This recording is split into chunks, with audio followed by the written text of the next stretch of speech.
Say it again.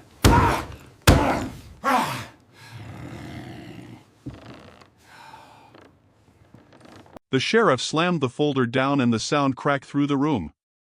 He leaned forward, jaw tight, eyes sharp. Say it again. The woman did not flinch. I married him. A deputy laughed once and stopped when the sheriff lifted a hand. You cleaned his place 3 days ago, the sheriff said. His voice dropped. 3 days ago. She stood with her hands folded, knuckles pale, eyes steady on the badge on his chest. I married him. The clerk whispered his name without meaning to. It moved across the room like a bad smell. Chairs scraped. Someone coughed. The name carried land, timber rights, graves with no markers. The sheriff stared at her harder now. You know who he is. She nodded. You know what follows him. She nodded again. He waited for more. She gave none. I married him. A deputy stepped closer. You after something. She did not look at him. The sheriff snapped, enough. He circled his desk. You people think this is funny. No one laughed. He stopped in front of her. He's been alone for years. You don't just walk into that and walk out married. She met his eyes. I didn't walk out. The sheriff glanced at the paper. Ink still dark. Date circled twice. Witness signature shaky. He pushed it back to her.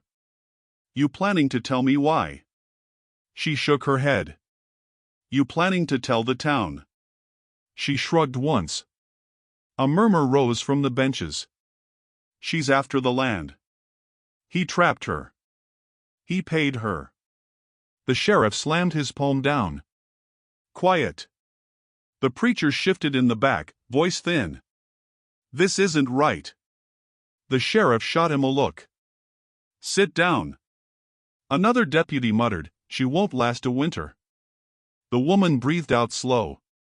Winters pass. The sheriff rubbed his eyes. Papers rustled. Someone whispered a prayer and stopped. He asked, almost gentle, you know what folks say about that cabin? She answered, they talk about everything they don't clean. A chair creaked. The sheriff exhaled hard. This town will eat you alive. She nodded once, like she had already counted the cost and paid it. She stood anyway, rooted, as if leaving was no longer an option she owned anymore at all. The sheriff softened his voice, which was worse. You scared? No. You threatened? No. He leaned in close enough she could smell coffee on his breath. Then why? She looked past him at the window, at the dust hanging in the light. Because it needed doing. The room held its breath. The sheriff straightened. He studied her like a crack in a wall. You know this won't hold. She said nothing. You know he won't protect you. She said nothing. The clerk cleared her throat. The sheriff waved her off. He lowered his voice until it barely carried. Did he ask you? The question cut through the noise. The woman blinked once. No. The word landed and stayed. The sheriff searched her face for panic and found only memory, already pulling her somewhere else, already turning a key in a door she had not yet opened. The key stuck for a second before it turned. She felt it catch, then give. The door creaked inward and she froze. He was already inside, sitting in a chair by the table, hands folded, eyes lifted like he had been waiting. You here to clean? His voice was calm, not friendly. That's what they sent me for. She stepped in and closed the door behind her. He did not stand. He did not offer water. He watched. The cabin smelled old, like iron and dust. Light came through one window. She set her bucket down slow. You can leave it there, he said. She nodded. You live alone. Mostly. The word hung between them. He shifted his foot and the floor creaked. She noticed a badge nailed above the sink, tarnished, bent. Burned paper sat in a pan on the stove. Ash smeared the wall. She kept her eyes low. You know where to start. He nodded toward the far wall. She moved past him. Don't touch the back room. His voice hardened. She stopped. I won't. She said it easy. She did not turn around. As she wiped the table, she saw marks carved into the wood. Names crossed out. Dates scratched thin. She breathed steady. You want me to open a window? No. He stood then, slow, joints stiff. He moved to the window and shut the curtain tighter. Light thinned. She swallowed. Outside, something hummed, low and steady. She glanced toward the back of the cabin. Boards covered a square in the ground beyond the window. What's that sound? Wind. There was no wind. She nodded anyway. She found gloves on a shelf, small, worn at the fingers. She set them down. Children's shoes rested by the door, dust thick. Her hand paused. He watched her notice. They don't come anymore. His words were flat. She did not ask who. She wiped her hands on her apron. She bent to scrub the floor near the back door. The wood there was darker. She leaned closer. Don't go back there. He said it again, closer now. She looked up. I'm not. He stood over her. His shadow swallowed the light. You understand. Yes. Her hand reached the doorframe by accident, or so it looked. She felt the cold of it. Her fingers tightened. He saw it. His jaw set. She lifted her eyes to his. I'll finish quick. He stepped back, just enough. Do that. She stayed kneeling, hands still on the frame, listening to the hum, already stepping inside in her mind. The silence pressed on her ears. He returned to his chair without a sound. She rose, legs stiff, and carried the bucket closer to the wall they both avoided. You been cleaning long? Long enough? He nodded once, like that answered something. She worked slower, counting breaths. Each swipe of the rag felt watched. The hum outside did not stop. It felt patient. She kept her hand near the doorframe, feeling the house remember. She moved through the cabin with a rag in her hand, water dripping onto the floorboards. You live alone. Mostly. The question came from him across the room, and she didn't look up. Mostly, she repeated, voice steady. He leaned back, arms crossed, eyes narrowing. Something about the way he watched made her scrub faster. The gloves she found on the shelf had frayed edges. Children's shoes sat in a corner. She picked one up, turning it over in her hands. They don't come anymore, he said. The words felt hollow, heavy. She set the shoe down, careful. Outside, the well hummed faintly, like a low drum. She ignored it. She moved toward the sink. The badge nailed above it caught her eye. That yours? She asked. It was. He did not look at her. She washed her rag in the sink and dropped it back, water running over the porcelain. The sound carried, steady, as if marking time. Her movements were deliberate. She noticed scratches along the wall, faint letters pressed into the wood. A name, a date, crossed out. She kept scrubbing, tracing the marks with her fingers briefly before wiping them away. He said nothing. He just watched, half-sentences hanging in the air, words meant to test or warn. The walls themselves seemed to remember more than they should. She paused at the back door. Dust covered the boards, thick. She knelt and brushed it aside. She felt the coldness of the wood through the thin fabric of her gloves.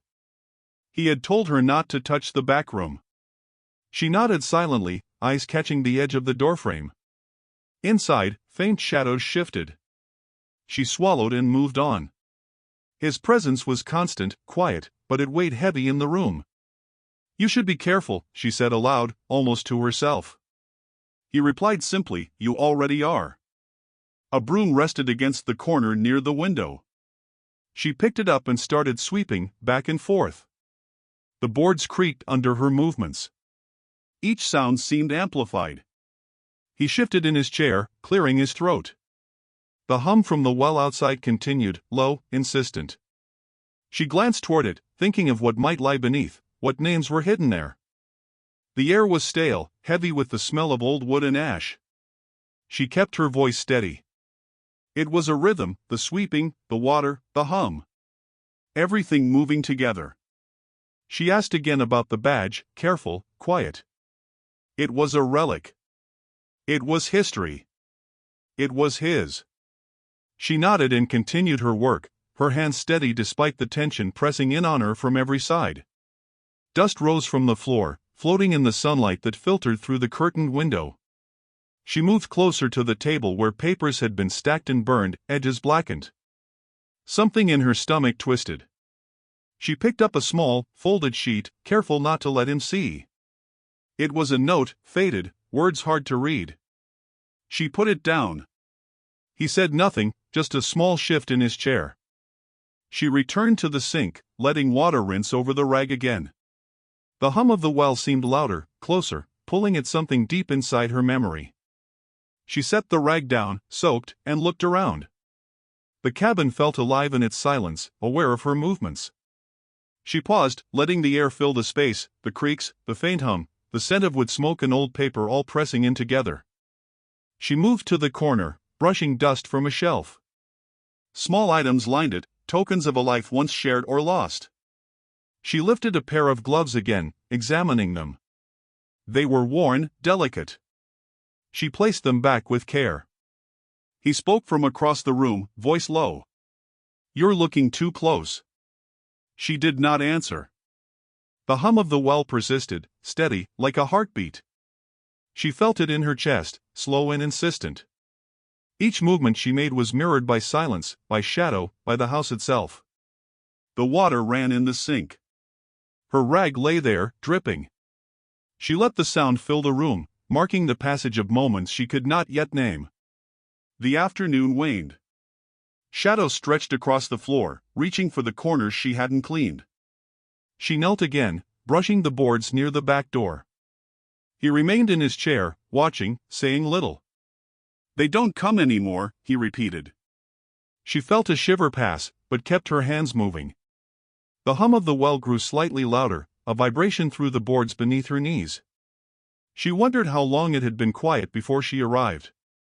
How many things had been hidden, forgotten, or left to rot? The badge above the sink gleamed faintly, catching a sliver of light. That was his. That was history. That was warning. She dipped the rag again, letting the water spill across the wood, listening to the sound, feeling it settle in her bones.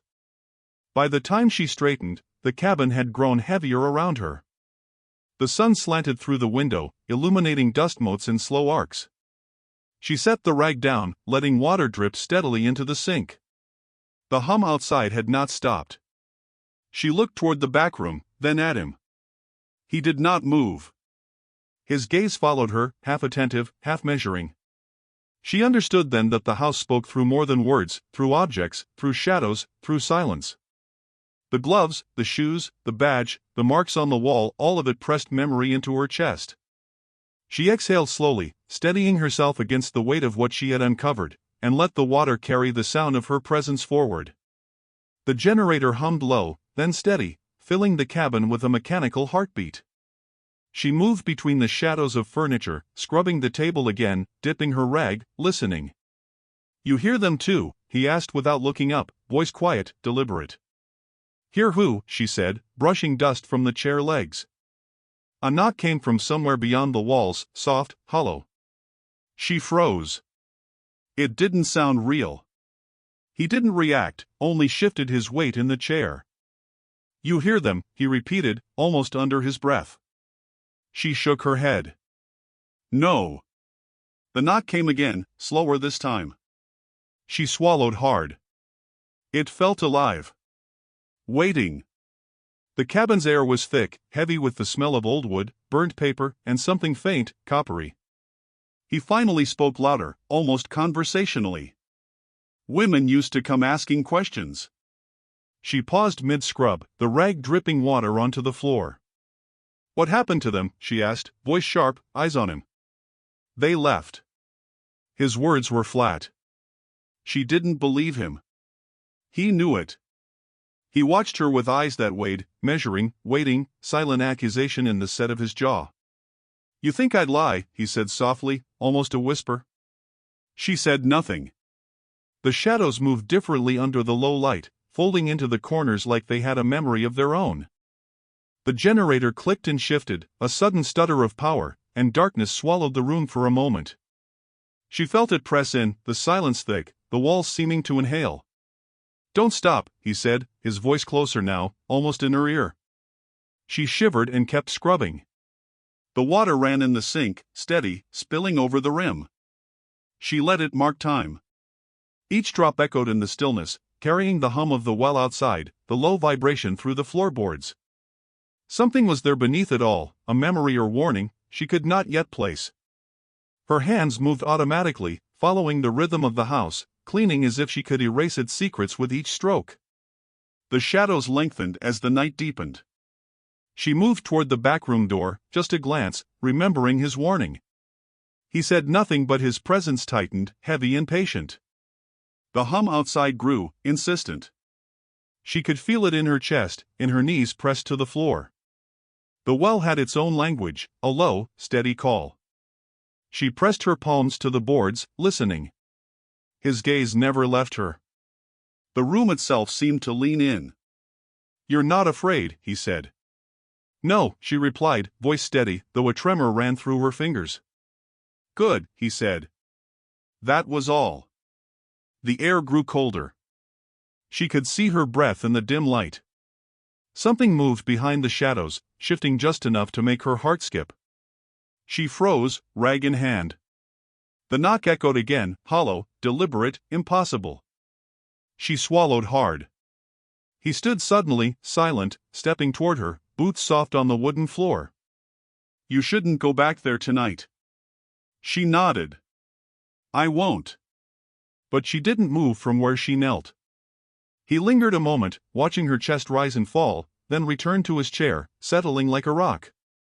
The silence pressed again, filled with unspoken questions, memories, ghosts she could not yet name. Time stretched, measured in the low hum and the occasional drip from the sink. She glanced at the badge above it, tarnished, catching a sliver of the dim generator light. The letters carved into the walls, the burned papers, the gloves, the shoes, everything was testimony. It all spoke, but she was the only one listening. A shadow moved across the floor, not hers, stretching long. She didn't flinch. You're learning, he said, voice soft, almost approving. She nodded. The room held her, pressing memory and presence into her shoulders, her back, her chest. She kept cleaning, letting the water fall, the shadows stretch, the hum vibrate. The night was thick, endless, but she stayed, moving, scraping, listening. The generator sputtered once more, a stutter, and then died completely. Darkness swallowed the cabin, heavy and final. She froze, hands wet, heart pounding, and the silence became something alive. The darkness pressed in like a solid wall. She could hear the hum of her own heartbeat, slow and steady, over the silence that had taken the cabin. A flashlight clicked on, sharp and sudden, and its beam cut through the black, landing on his face. He was close, closer than she expected. They both froze in the small circle of light, shadows of the room stretching long and uncertain behind them.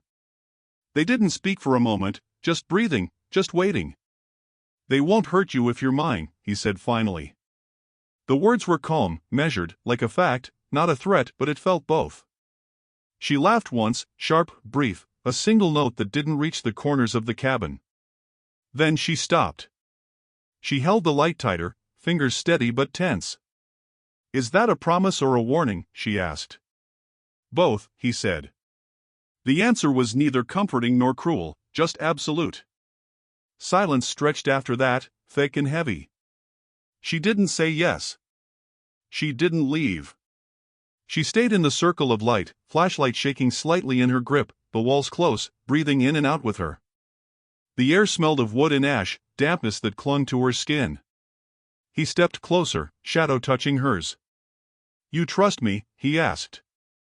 She shook her head once. "Not yet." He didn't push. He just watched, letting her measure the space between them, the air tight with waiting. The floorboards creaked beneath her weight as she shifted. She glanced toward the back room door, dark and closed, forbidden. "Not tonight," she said quietly. He nodded, expression unreadable. The hum outside the cabin vibrated through the floor, low and insistent. She felt it against her ribs, against the soles of her feet. Something alive beneath the earth, steady and patient. Her hand brushed the beam along the walls, catching the edges of burned paper and old furniture. Everything seemed sharper in the darkness, every object more meaningful, more threatening. He spoke without moving his lips. "Don't move." She held herself still. The flashlight trembled again, a small shadow across the floor. "You should have left," he said, almost regretful. She didn't answer. She wouldn't answer. This was the balance.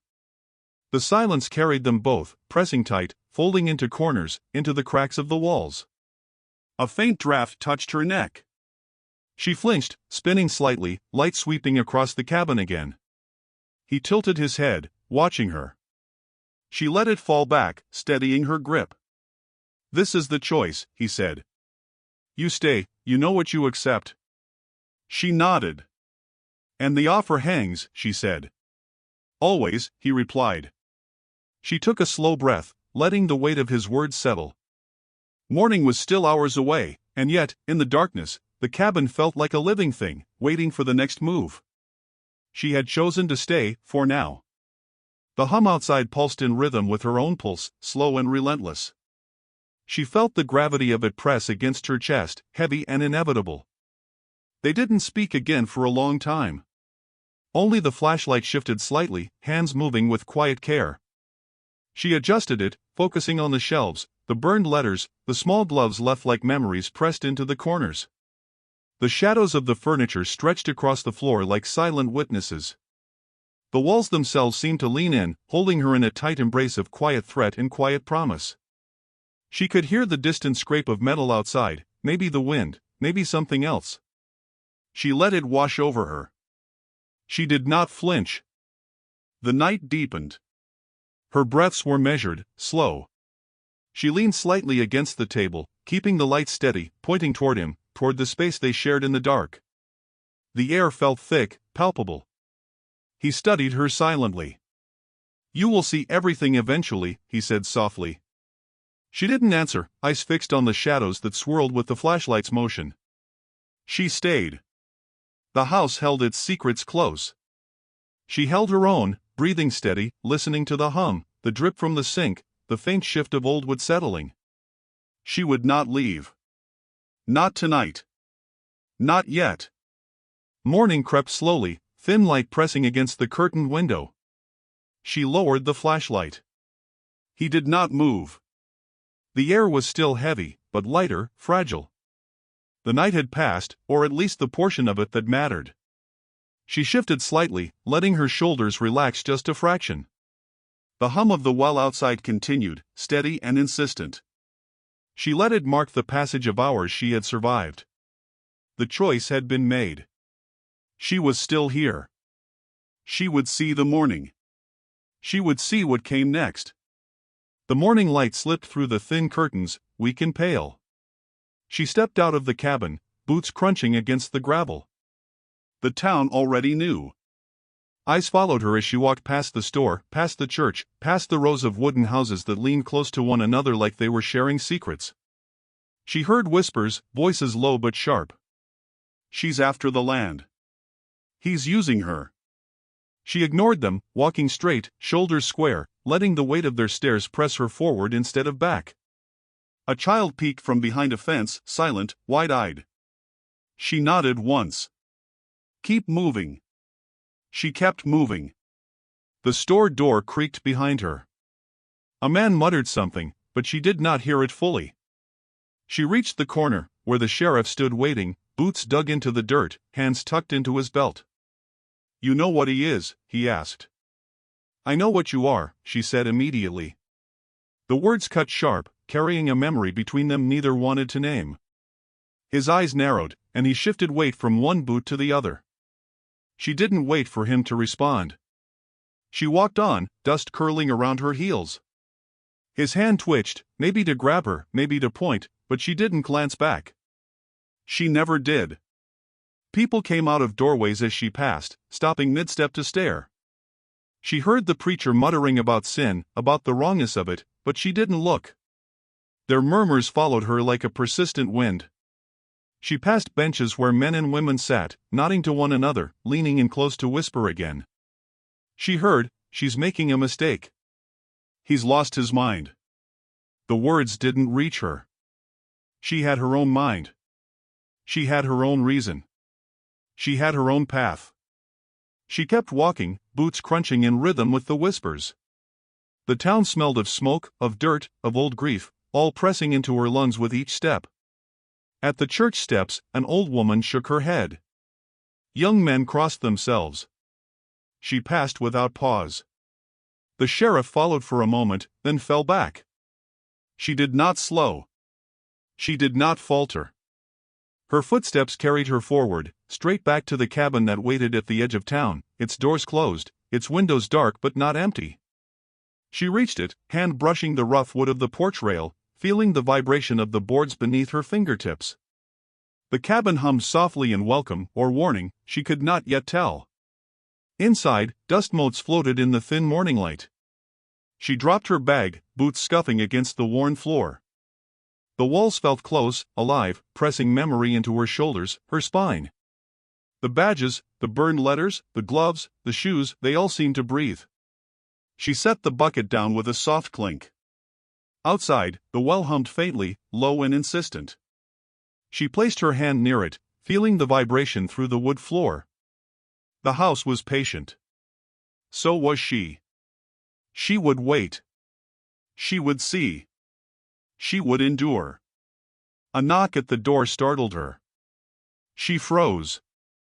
Nobody. Outside, nothing moved. The air was still. Only the hum of the well, steady and unyielding. She moved toward the back room, hand brushing the frame, remembering his warning. Not tonight. She stepped back, letting her fingers linger on the cold wood. The house itself seemed to sigh. She let it. Dust settled. Shadows stretched long across the floorboards, softening, folding in on themselves. The town waited. The cabin waited. She waited with both. She turned to the table and picked up the rag, dipping it into the bucket. Water spilled over the edges, falling in small rivulets across the wood. She scrubbed slowly, carefully. The house seemed to watch every motion, every careful movement. A creak sounded outside. Boots on gravel. She ignored it.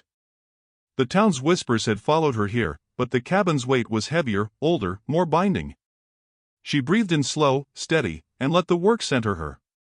Each movement measured, precise, deliberate. The hum outside was constant, threading through the wood, threading through her own pulse. She did not flinch. She did not falter. She cleaned. She endured. She remained. She knelt in front of the backroom door, hand trembling just slightly as she lifted the edge of the board covering it. Dust rose, fine and bitter, tickling her nose. She hesitated, listening to the hum of the well outside, feeling it thrumming through the floorboards beneath her knees. Letters lay scattered inside, yellowed and brittle, stacked in neat piles despite years of neglect. She picked one up, unfolding it carefully. Names she had heard whispered in town stared back at her. The ink was faded but legible, handwriting cramped, urgent. She set it aside and reached for another. Birth records, deeds, contracts with old family names, all telling the same quiet, brutal truth. Her chest tightened. He stepped into the doorway without sound, watching her. "I told you not to." She did not flinch. "You married me anyway," she said quietly, holding a sheet of paper that trembled slightly in her hands. He didn't respond. He just studied her, shadowed eyes, waiting for the inevitable understanding. The house seemed to hold its breath with her. Every object, every corner pressed memory and accusation into the walls. She turned the last letter over in her hands, listening to the soft rustle of paper like a whisper she could feel in her bones. She realized then that he wasn't the monster she had imagined. He wasn't the one to fear. He was the lock. The cabin was the key. Dust motes swirled in the dim light as she continued through the stacks, reading, sorting, piecing together fragments of old lives. Some women had disappeared quietly, others had left warnings in hurried notes. The contracts tied families, land, and debts together, forming a network of control that had stood for generations. She traced the edges of the papers with her fingers, feeling the weight of the stories, the suffering, and the silence pressed into the ink. His eyes never left her. They followed, measured, calculating. Each movement she made seemed to echo, reverberating through the walls. She found a pair of gloves, worn, delicate, pressed carefully into a corner. A child's shoe, dusted with age, rested beside them.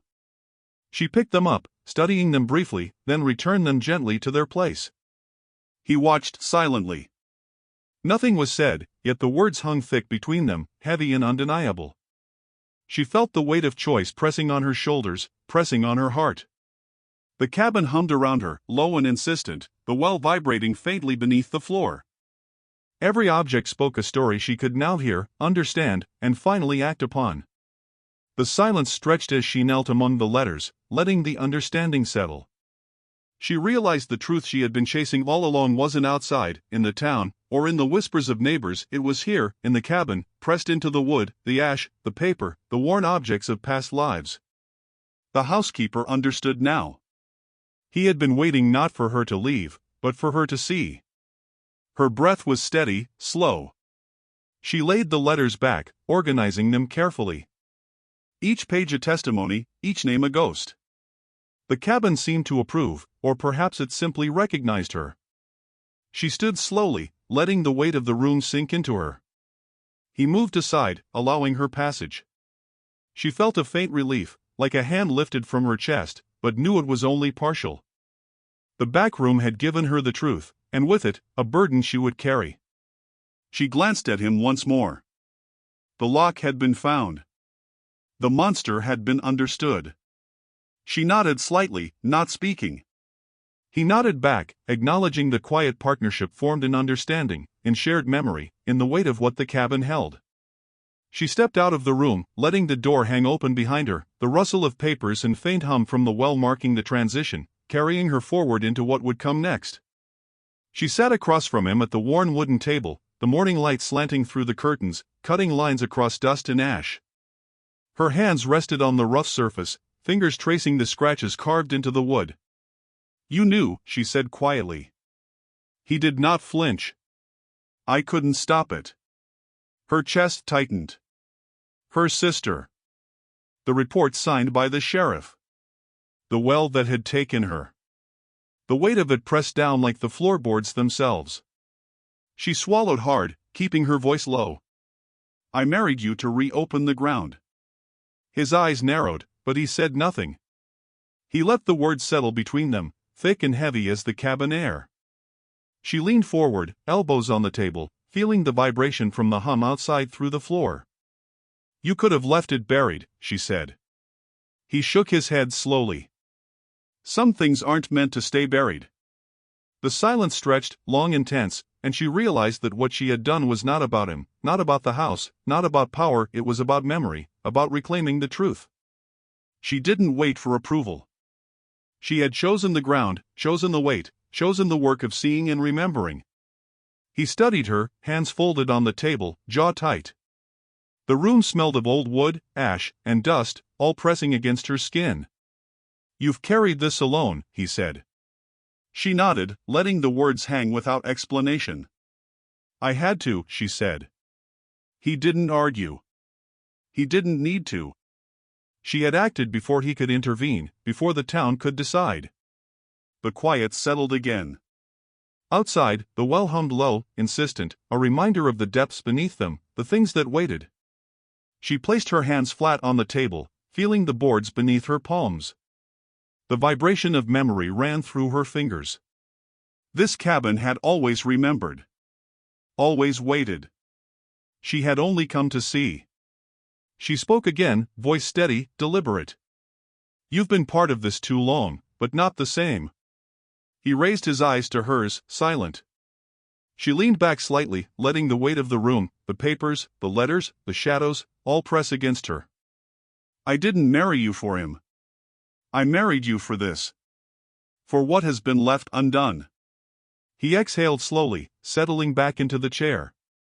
The hum of the well continued, threading through the floorboards into her chest. The room held them both in that low vibration, steady and unyielding. She felt the gravity of it press against her shoulders, her back, her ribs. She would carry this weight. She would see it through. His gaze softened fractionally. "You won't be alone," he said finally. She met his eyes, acknowledging it with a slow nod. She was not asking for comfort, only acknowledgement. That was enough. She had stepped into the cabin, into the weight of history, and it had not broken her. She had chosen to remain, to see, to act. It was not love in the way others imagined it. It was alliance. It was memory. It was reclaiming. She let the room hum around her, letting the vibrations settle into her bones, knowing the house would remember her too. The sun shifted, sending a pale line of light across the floor. She leaned forward, resting her forehead briefly on her folded arms. "You're not like them," she whispered, almost to herself. He said nothing, watching her, understanding her without needing words. She straightened, hands on the table, eyes steady. "I will do this," she said. She would reopen the ground. She would face the truth. She would carry it. The cabin waited with her. Outside, the well pulsed, low and patient.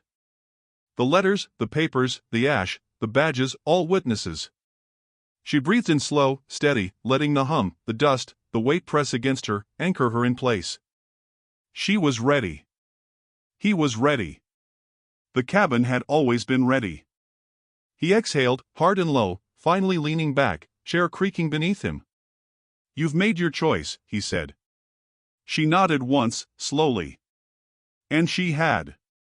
There was no turning back, no retreat. The past demanded recognition, the ground demanded reckoning, and she had accepted it. Her heart beat steady. The cabin hummed in response. The weight of memory pressed, alive, insistent. She had married him to reopen the ground. And she would see it done. The cabin door creaked open before she could knock, and the sheriff stood there with the preacher and two older men from town, boots planted in the dirt, eyes narrow, hands hovering over belts and pockets.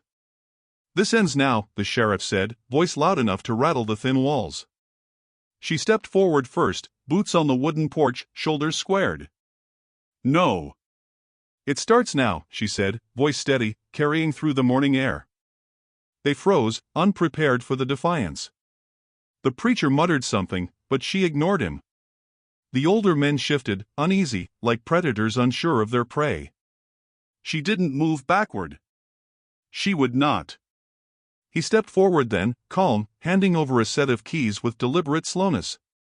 She caught them without hesitation, letting the metal cool in her hand. The sheriff stepped closer. "What are you doing?" he asked. She didn't answer, only held the keys tighter. The air smelled of dust and wood smoke, heavy and sharp. Outside, the hum from the well persisted, steady, low. She felt it pulse through the boards beneath her feet. The men exchanged glances, realization dawning, their power, authority, influence crumbling under the weight of her presence. The preacher muttered, "This isn't right." "You don't understand," he said. She shook her head once. "I understand exactly." She didn't give them more. The cabin itself seemed to settle, dust motes falling in lazy arcs, sunlight catching edges of boards and letters scattered inside. Each object seemed alive with quiet approval. The older men shifted uneasily. They wanted confrontation, spectacle. She gave neither. She gave only the truth, raw and unflinching, handed to them in silence and a set of cold keys. The sheriff's hand twitched, almost reaching, almost trying to grab the keys. He stopped. He realized there was nothing to grasp. The authority he carried, the weight of the town, even his badge, could not undo what had been done. She held the power now. She stepped past the group, toward the cabin, boots heavy on the wood. The preacher muttered another curse under his breath. She ignored it, shoulders straight, eyes forward. Inside, the air smelled older, wiser. The walls pressed memory and judgment in equal measure. She let it settle around her, letting the hum of the well thread into her chest. The sheriff spoke again, quieter this time. "You can't just—" She didn't turn. She moved past him, letting her boots scuff the boards. He watched, jaw tight. The older men muttered among themselves. The preacher shook his head, silent disbelief shadowing his face. She paused at the doorway, keys in hand. "You're all welcome inside," she said simply. No one moved. The cabin door swung wide, slow, deliberate. Dust drifted through the sunlight, shadows stretching along the floorboards, catching on the burned papers, the badges, the gloves, the shoes. Everything bore witness to her choice. She stepped fully inside, letting the door swing behind her, the keys heavy in her hand. The sheriff and the others stayed on the porch, uninvited and unable. The cabin hummed softly in response to her presence, low, insistent. She placed the keys on the table, letting them clatter softly against the wood. He leaned against the wall, shadowed, calm. She felt the pulse of the house, the weight of the letters, the stories pressed into the boards. The room vibrated with acknowledgement. The town had come calling, ready to assert power, to demand control. She had already taken both from them. Outside, the sun climbed higher. The men finally backed away, their faces pale with uncertainty, their authority questioned, their whispers drowned in silence. The cabin held its own. She walked past him slowly, boots heavy on the wood. The air smelled of dust, ash, and old secrets. She breathed it in, steady and unflinching. The hum of the well persisted, threading through floorboards into her chest. She paused at the table, setting the keys down fully. The house had heard. She had spoken. The power had shifted, quietly, irreversibly. She turned to him, eyes steady, measuring. He nodded once, slow, approving. Outside, the porch was emptying. Voices faded into murmurs. The cabin exhaled with her, dust falling, shadows folding into corners. She had stepped forward first, taken the keys, claimed the space. The town had come, expecting confrontation. They had found only her presence, the house's patient pulse, and the truth laid bare. She let the air settle, the floorboards creak beneath her boots. The door remained open, letting sunlight spill into the quiet, marking the moment when everything shifted. The boards came off slowly, one by one, nails groaning and splintering under her hands. Dust rose in thin clouds that caught the light, floating like memory through the cabin. She set each board aside carefully, exposing the hollow beneath the floor, the smell rising first earthy, damp, faintly metallic. The hum of the well beneath threaded through her bones, low and insistent. Names scratched into paper, whispered in town, pressed into the soil, and buried long ago now reached the surface. She bent closer, hand hovering above the dark cavity, fingers trembling. She whispered softly, "She's here." The smell hit harder then, thick, undeniable, pulling at the edges of her stomach. The preacher gagged behind her, hand over his mouth. The sheriff went pale, eyes widening as he took a step back, boots catching on the uneven floorboards. Old family names, birthdates, letters from women long gone, everything pressed together in a heap of paper and memory. She lifted a sheet, holding it in the dim light, feeling the weight of its history, the quiet brutality it carried. The hum from the well thrummed underfoot, vibrating through the floor, through her chest, threading into her heartbeat. She set the papers down carefully, leaning over the edge, feeling the air from the cavity brush against her fingers. The town leaders murmured, voices low, unsteady, powerless against what she revealed. The preacher whispered names she recognized, and some she did not. The sheriff's jaw tightened. He swallowed, pale, unable to speak. She lifted another letter, reading aloud softly, names spoken like incantations, a litany of truth. each syllable pressed into the air, into the floorboards, into the walls that had held secrets for decades. The cabin seemed to lean in closer, listening, absorbing, validating her presence. The smell grew heavier, pressing into lungs, pulling memories, long-buried guilt, and fear. She traced her fingers along the papers, turning them slowly, deliberately. The hum of the well grew faintly louder, a heartbeat, a drum marking time with the pulse of the earth. The preacher shivered, stepping back. The sheriff's hand clenched at his belt, knuckles white. She bent over the cavity again, whispering names, acknowledging presence. She had reopened the ground, let the buried speak again. The town could not deny it. The cabin, patient and knowing, hummed its approval. She reached down, careful, and lifted the final letter. Its edges were torn, ink smudged, but the message clear.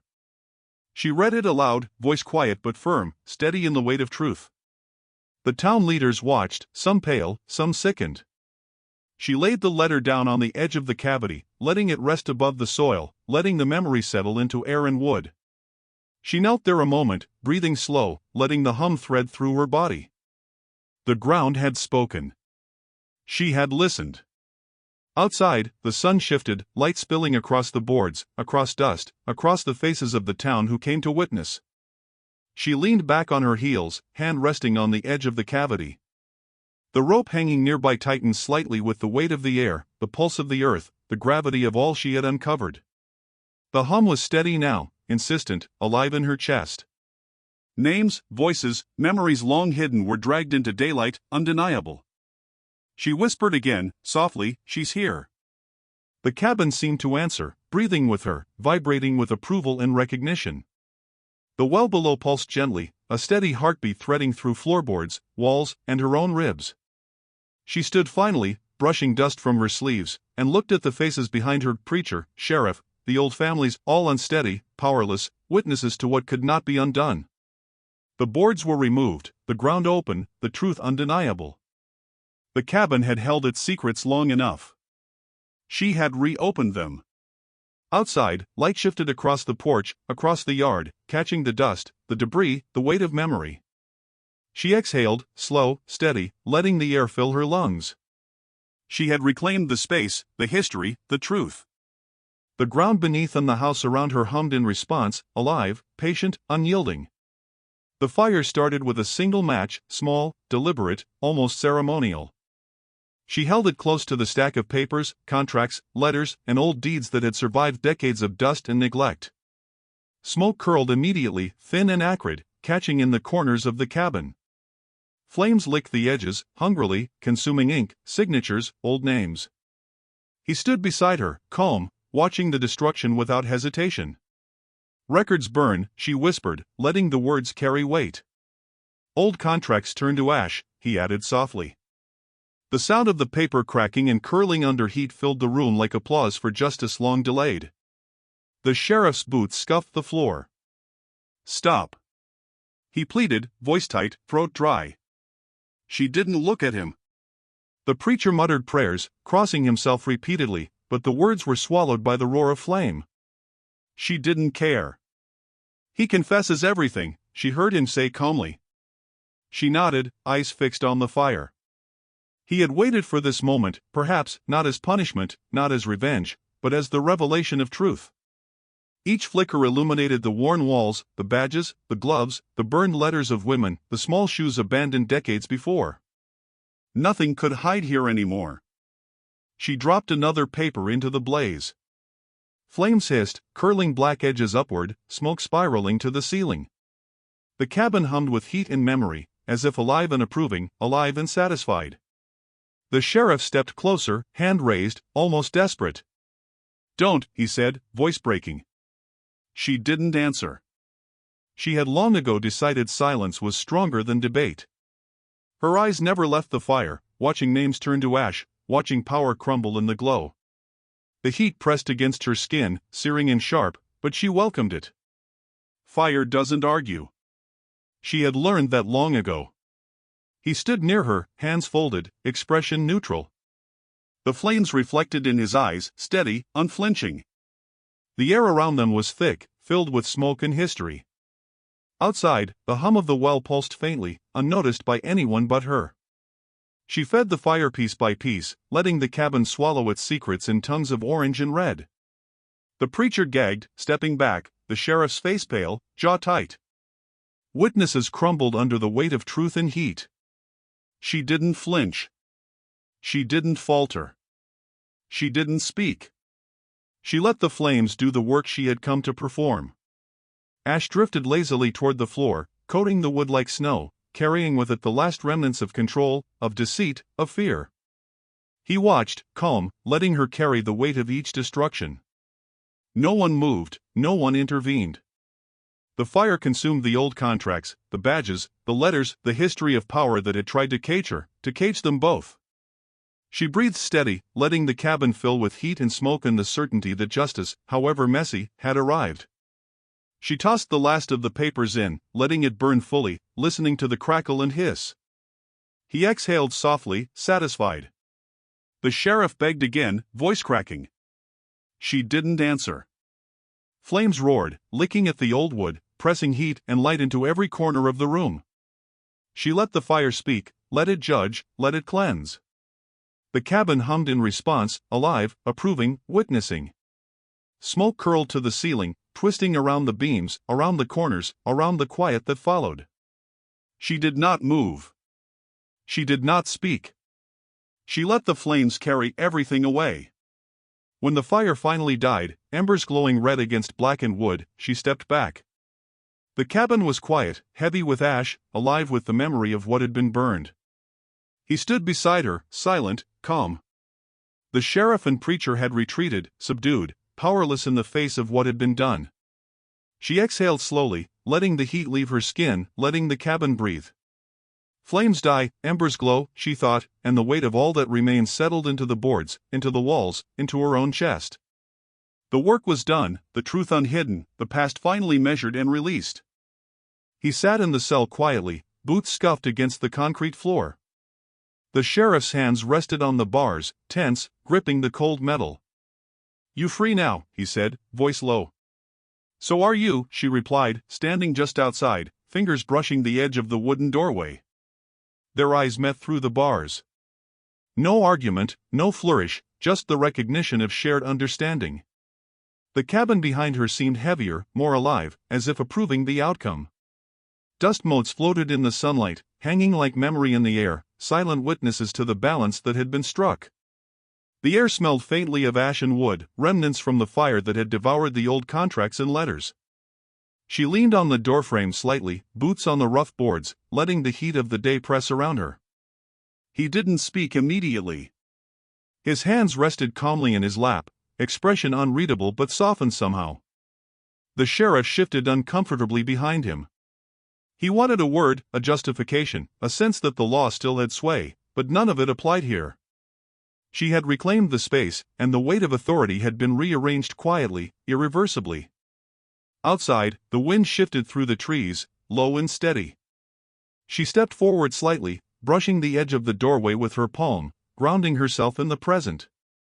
The cabin hummed faintly beneath her fingers, alive with memory, with testimony, with the weight of what had been uncovered.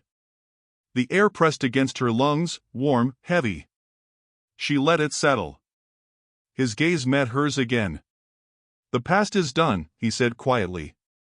She nodded once. "Not erased," she replied, voice steady. The cabin listened differently now. Her hand lingered on the frame, echoing the very first time she had touched it. Nothing had changed there. Everything had changed here. The sheriff cleared his throat, hesitant. Outside, the hum of the well persisted, low and insistent, threading through the boards, threading into her chest. She let it anchor her, letting the vibration settle like a pulse through her shoulders, her ribs, her back. Inside, he exhaled softly, almost imperceptibly. The room smelled of old wood, dust, and ash. Everything that remained, all the evidence, all the memory, had been processed, burned, confronted. The weight of it pressed on both of them, quietly shared. She had stayed. He had stayed. Justice, messy and slow, had arrived and settled into silence. She stepped closer to the bars, placing a hand near his, not touching, just near enough to measure the space between them. He watched without speaking. "So are you," she said again, letting the words linger, letting them mark the new balance.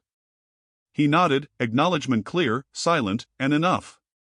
The cabin hummed in response, low and approving. Dust settled from the beams above, falling in lazy arcs that caught the sunlight. The letters, gloves, badges, shoes, the remnants of history, the echoes of old power, all waited patiently. She would return to them, but on her terms, with her rhythm, with her authority.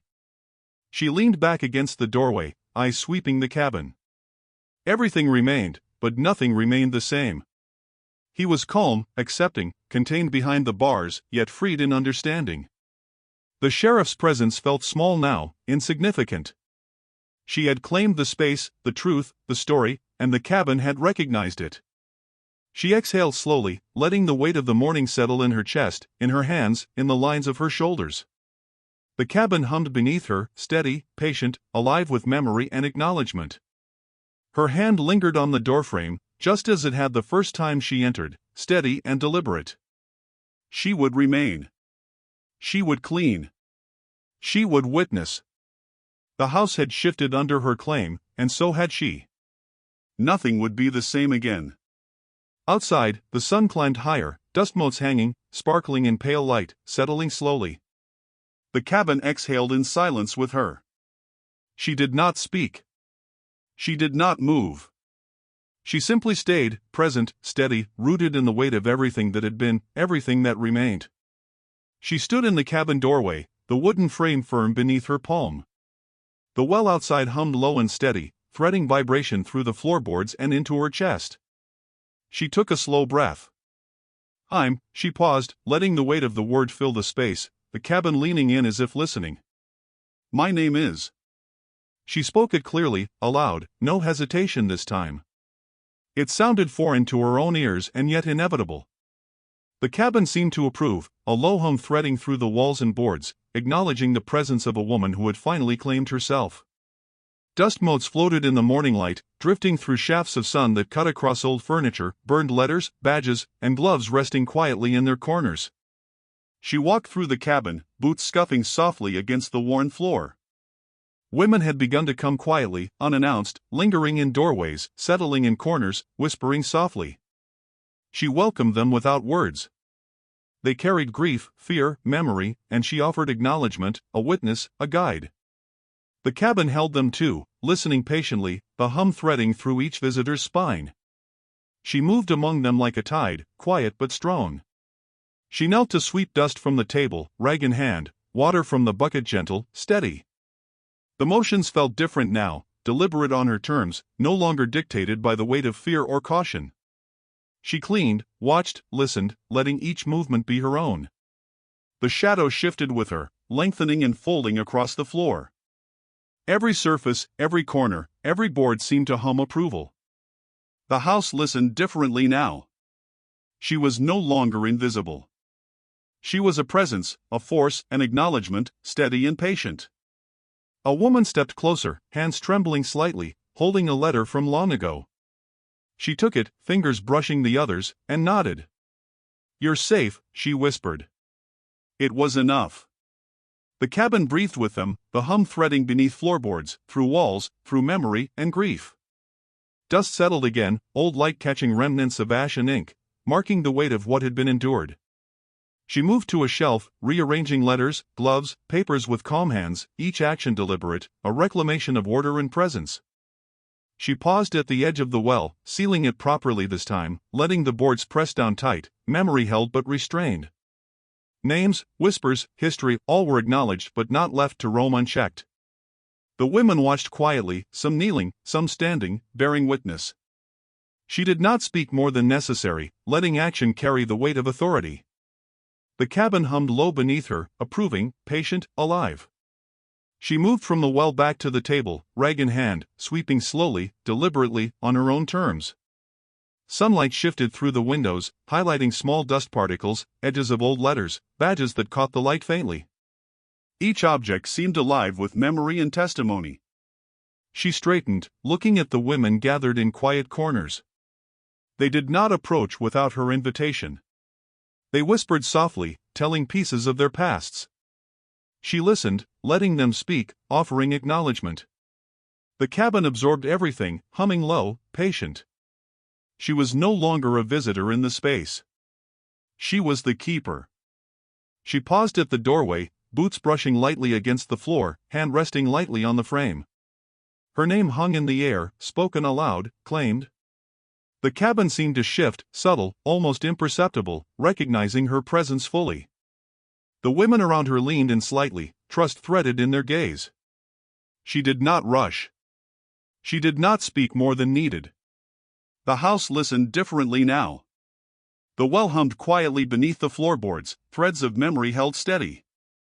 She moved slowly, carefully, sweeping, observing, allowing presence and history to coexist. The cabin had become hers in a new way, a balance struck between memory and presence, grief and acknowledgement. She moved to a chair, placing the rag and bucket aside. She settled in, boots on the floor, fingers tracing lines in the worn wood. Dust floated down, sunlight catching it, creating halos around the edges of the room. Women spoke softly in the corners, quietly, without fear. She listened, letting the cabin hold their stories, letting her own story resonate in its walls. She had claimed her name, her presence, her authority. The door closed gently behind her, the cabin humming in steady approval, alive, patient, and wholly hers. She stood on the porch, boots scuffing lightly against the worn boards. The cabin behind her was quiet, settled, alive with memory but still. The town had retreated, whispers fading like smoke in the wind. Someone finally asked again, voice sharp, incredulous. "You married him?" She looked at the speaker evenly, hand resting lightly on the doorframe, the weight of years, choices, and memory pressing steady in her chest. "Yes," she said. Simple. Flat. Complete. "Why?" came the next question, soft, desperate. She exhaled slowly, letting the hum of the well thread through her, steady, insistent. "So the truth couldn't leave," she answered, voice calm, unwavering. The words hung in the air, heavy, undeniable.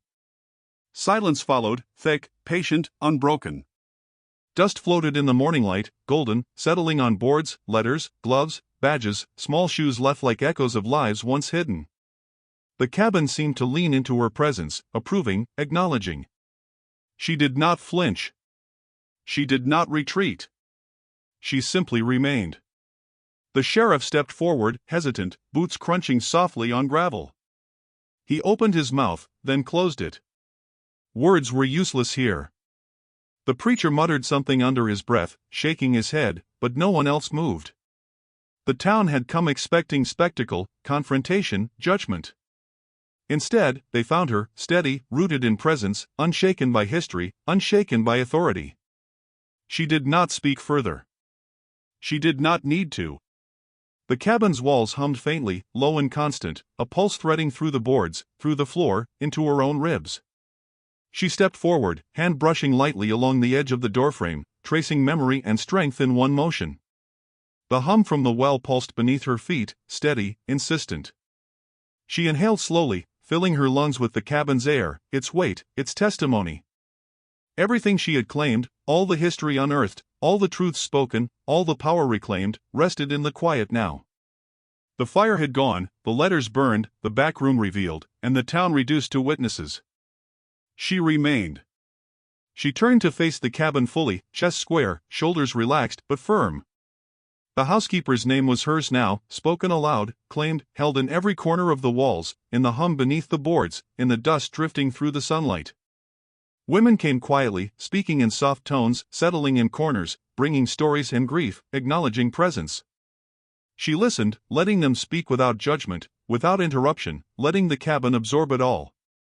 She swept the floor slowly, deliberately, water from the bucket glinting faintly, dust floating in tiny halos around her hands.